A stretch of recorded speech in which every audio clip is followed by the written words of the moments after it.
one of my great accomplishments was really fishing with President Bush. Ray Scott put on a deal to raise money to build his church right here. 4 years, we raised over $1 million to build a church, and the president came down to help us raise money, and I was lucky enough to fish with him. I took a hook out of him. I was the only person to ever take a hook out of the president that was not a surgeon. The surgeon was behind me, following me, but I knew if she got a hold of him, she'd have tucked him down to Montgomery, Alabama, to the hospital. My fishing would have been over for the day. I said, I can get that hook out. He said, man, let's go for it. Well, they're all filming everything, and I get the line out. I said, I'm gonna count to 3. I said, 1, and I jerked it out when I said 2. He said a few words. She thought, damn, how'd you do that? So we were sort of become friends because I took it out of him. We had a good tournament. I know we maybe finished 3rd in the tournament. He could only weigh 1 fish in, and then I had to weigh the rest of them in. But it was a heck of an experience because all the security they did, all the people they had with machine guns down there surrounded, even to get in. My wife had to be checked out, her social security and everything, before they even let her come. But that afternoon, he said, where's the madam? I said, she's right here. He said, come on, I'm gonna take you a tour on Air Force One. And I said, what? He said, yeah. I said, come on. We rode 65 miles on Interstate 65. All the roads was blocked to the airport. Got out, he took us a tour of Air Force One. He let my wife, he was supposed to take no pictures. He let my wife take pictures of Air Force One, and he sent us all these pictures. And one of them I like right here says, to Guy Eaker by Surgeon George Bush. So, you know, that was something big. Here was Guy Eaker from the little town of Cherryville get to fish with the President of the United States. Then later on, I think it was about a year or so later, he invited me and my wife to the Grand Ole Opry for his 50th wedding anniversary. So we got to go up there and dine and wine, had a great time, and real nice guy. And I fished with his son, and he broke 2 of my rods, and we was talking about, he said, I'll pay for them rods. I said, man, they give me them rods, don't worry about it. I said, well, I'm big with Nolan Ryan. I said, I'd like to have a ball with his name on it. He said, you got it? So I got it in the trophy case over there. 3 days, it was my house.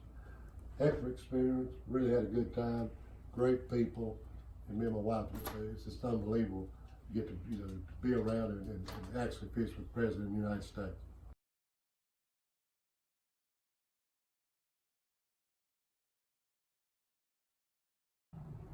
My first tournament I won was in Sam Rayburn in the BAS this tournament. When I come home, my wife had this picture on the front door for me. This is one of my trophy case with some of the most expensive things I have, and something I really don't never probably get rid of. I don't know what'll ever happen to it, but that's the ball right there with Nolan Ryan's name on it. Last time I looked a couple of years ago, that ball was already worth $1,000. But all these balls, this ball right here, 1953, when the American Legion went to the World's Championship, I got that ball from all the players with the name on it. These 2 gold reels right here, I went to Sweden and shot a commercial for Abu Garcia. They gave me 2 gold plated reels for coming over here, and that was something real big. All this right here is something really big as far as, you know, that was in all the magazines back there, a picture of me and the reel, the new reel they came out with, and I think it was in the 70s. But a lot of old stuff. Right here, this guy right here, I need to get this out and show you. That was the Big O. That was the most expensive lure right there that you could buy at one time. I see that thing right there sell for $1,200 on the market. Well, I knew this guy real good. He made one for me and gave it to me and numbered it. So it's really a collector's item. And another one I've got, this guy right here made this one. He was another big, this is back years and years ago, great baits, catch a lot of fish on. It's called a Mike E-Step bait. And he had one of the better crankbaits ever made. And he sent me this and put my name on it, Guy, and numbered it 352. So again, it's a collector's item. I never did throw it, I just put it up. But I could go on and on and on and tell you about, and this is the tournament I won in, Sam Raven.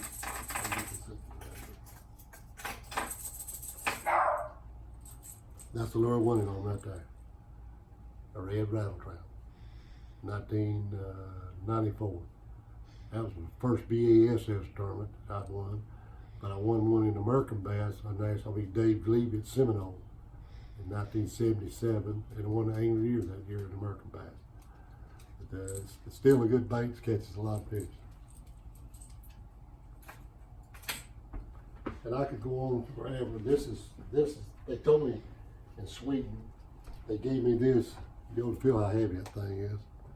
This is, when you walk in the door, they got one about 6 foot high, like this right here. They gave me this one. Except if I ever won the classic, they're gonna ship me the bigger one to my own house. It's like some kind of bear or something over there that go by.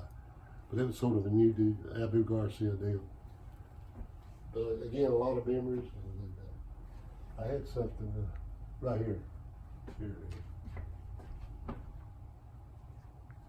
I want to show you this.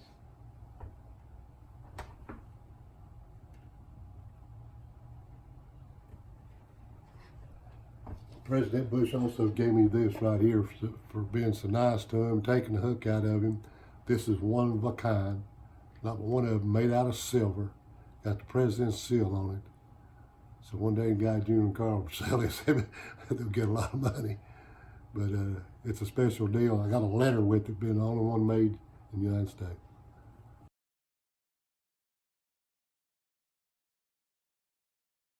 Used to be a tournament in North Carolina called, in South Carolina and Alabama called the Hungry Fisherman.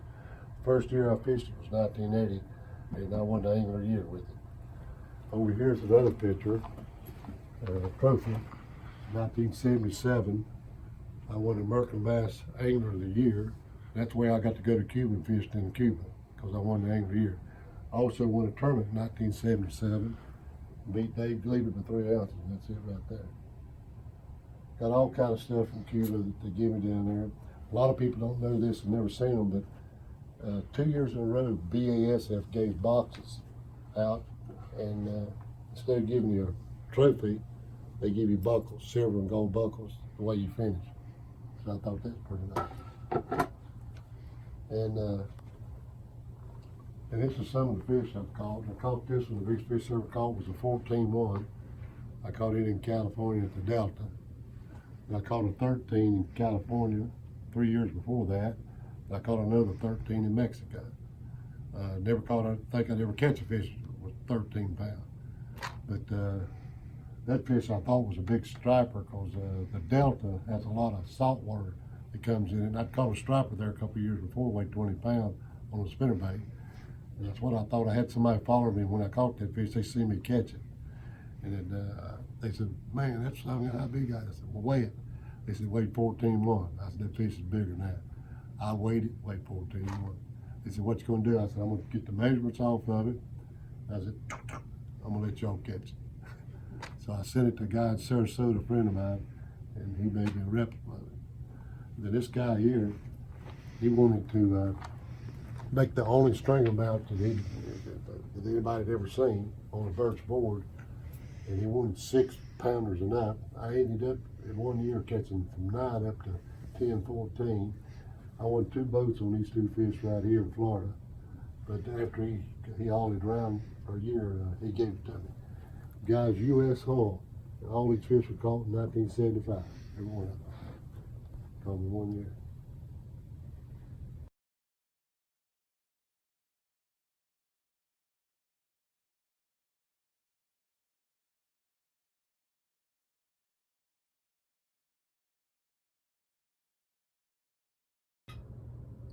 One of the first international tournaments I held on Amazon, I was lucky enough to get invited.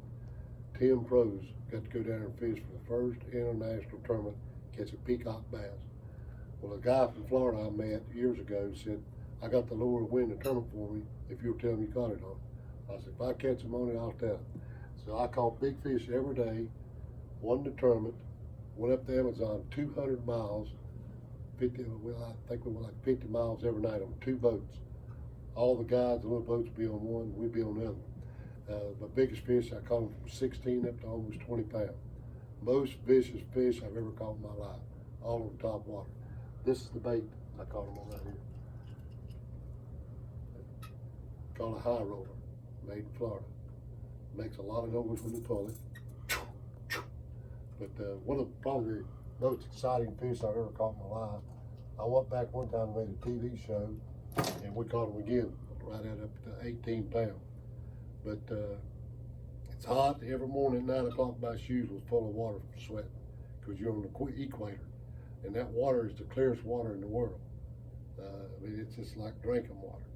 And I didn't know much about it. I went down, but the mouth of the Amazon, a river now, is 180 miles long, the mouth of it. And it runs 3,000 miles back in Brazil. But seen a lot of stuff, monkeys, crocodiles. I had a machete cut my way back in a lagoon one day. There's a 20-foot anaconda slid by my head off into the water, and we never could find it. It's so much mulch down there, they bury up. But real exciting. As far as fishing, I've got to do a lot of things and travel all over the United States and the world. Stuff I never got to do if I wasn't bass fishing. I've been fishing the circuit for 45 years. That's American Bass and BASS. And not many people get to do what I do, is do something you love to do and make a living doing it. Good Lord has blessed me, and I'll be 80 years old here in a couple months. As long as good Lord lets me do it, I'm gonna keep doing it. Over the years, this is all the clothes that I've accumulated over the years in circuits, for like 45 years. It used to be nothing but patches. At one time, we all wore jumpsuits. A lot of guys want me to wear that jumpsuit, the classic one here, just to show everybody with patches all over it. I got one jacket in here somewhere. It's got 54 patches on it, a red jacket. And but this is all the clothes. I've given away all the clothes. Some of this clothes has never, this jacket right here has never been worn. But some way, somehow, somebody one day will get the use out of it. All my pants, I used to wear bell-bottom pants with bagley on each side, and that was the deal back in the 70s, the early 80s. But all these pants down here, then all this is mounts. I probably got I'm gonna say maybe 1,000 mounts. All these are full of mounts. And then this here, I got this guy involved with this. This is one of the first fishing cards ever made, and I helped the guy get all the fish to sign a contract, and he sold them for about 4, 5, 6 years, something like that. I think this was 1994, and I think that's $4.95 for those few cards. They also got a whole deck like a card. I got a bunch of them upstairs, a drawer full of them. But it should have went. A lot of things happened that shouldn't have happened. He could have made a lot of money on this if he'd have won. He was a sports writer, had a lot of pressure on him. He had to take it off the market.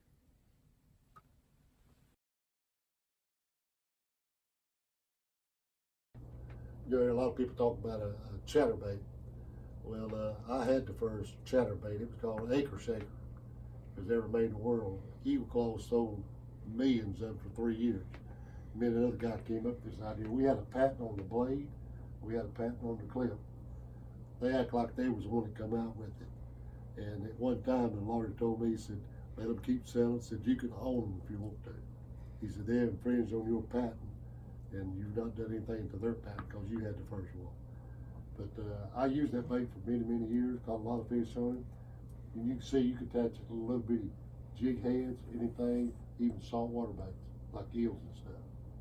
But the reason it never went on the market, they didn't want to buy our pressers. They wanted like us almost to give them to them. We wouldn't give them to them, so it never come out. Again, we sold them for 3 years.